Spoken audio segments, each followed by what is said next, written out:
Morning all. Well, yesterday we did the Happisburgh Handaxe, which is just here, and today we're going to move forward a bit in time and we're going to go to Boxgrove. So we'll take that one off of there. Boxgrove is quite interesting because we have the introduction of the soft hammer and a slightly different type of hand axe. I'm going to need a nice big slab, and for those of you that don't know, Boxgrove is in, I believe it's West Sussex, and what they found is they've actually found this. They found the knee imprints on the ground, and they found the range of Debitage on the floor, which was quite exciting. So, first thing is to try and take that big flake.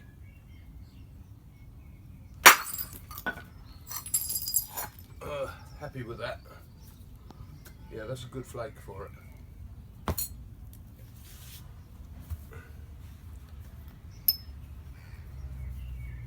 What you'll see in this video is an advance in the type of hand axe, in its ability to cut fresh meat, so that's what I'm hoping to demonstrate to you today. The first of many flakes down there. Little crack creeping in from the side here, so we try and get rid of that without that causing us trouble. Oh, looks like it wants to cause trouble, but we'll see what happens. I think we can cope with that. Oh, I'd like a little less of that as we go forward. Maybe a smaller hammer stone.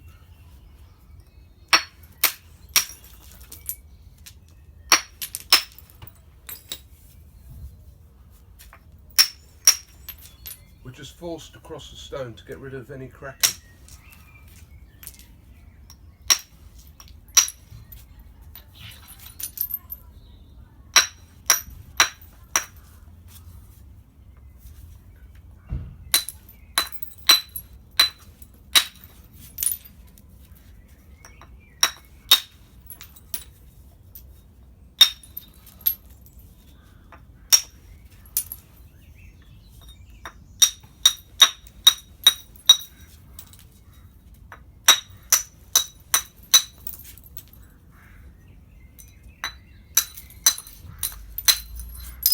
Even though it's quite a big flake, it's quite thin, so I do stand a little risk of snapping this in half.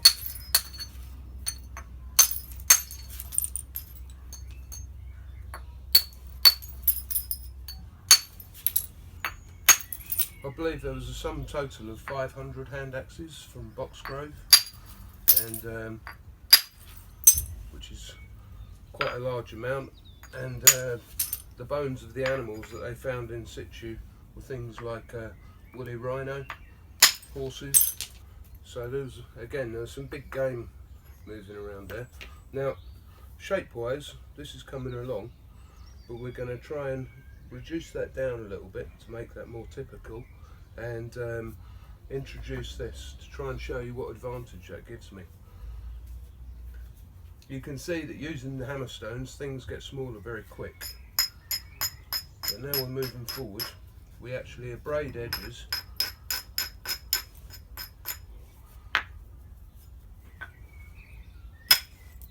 and then actually hit the edges directly.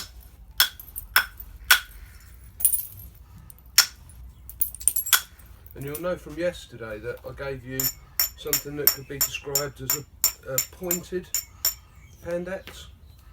Well, on this occasion it's going to be more square. And then flakes are peeling right over the surface, and that's helping to thin out.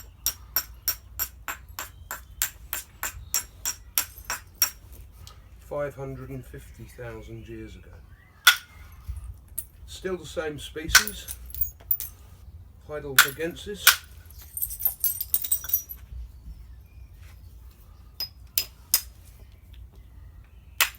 And I'm still in London. Looking forward to getting home tomorrow. Really what we should be making here is something like a nice Thames pick, but that'd be jumping too far in the sequence of time.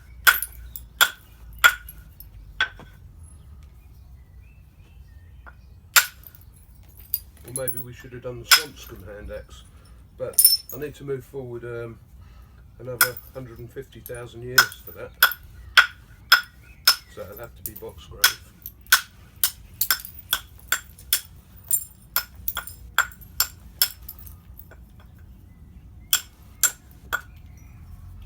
So as you can see, this is coming in for a nice fit at the back, but still we don't need all that, so we're just going to lose that.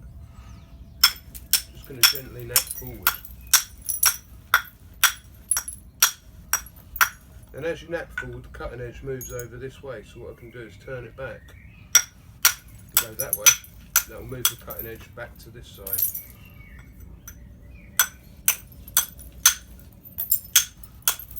It's quite nice moving back as well, because we're balancing the shape of the front, which is going to have an importance in just a minute.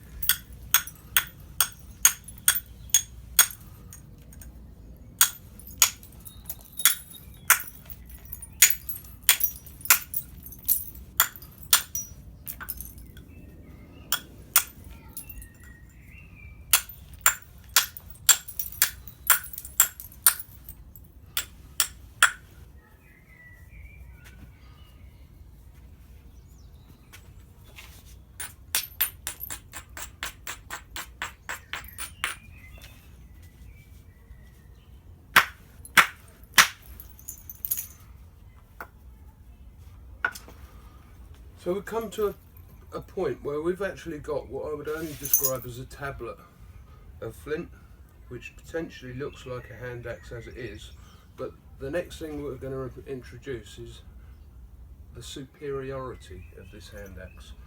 So I'm going to come to this side of it and set up a platform, just looking at that.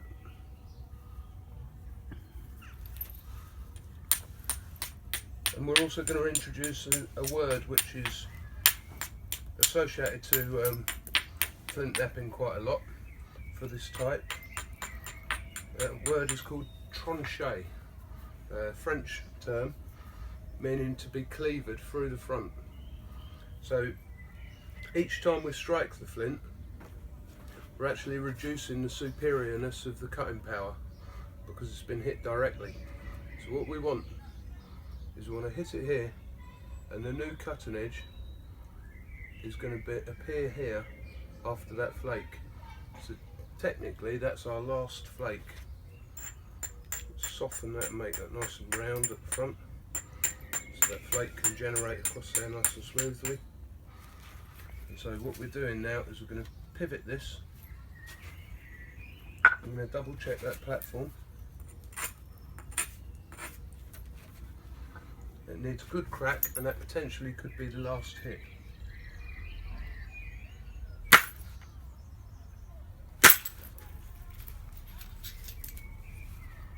Well, that worked out just a treat.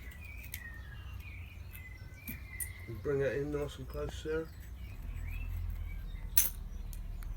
So we've got a scooping flake right round the front, and I think that's an acceptable example of a tranchet Boxgrove 550,000-year-old hand axe. And let's put that back where it came from. Look, that way up, right there.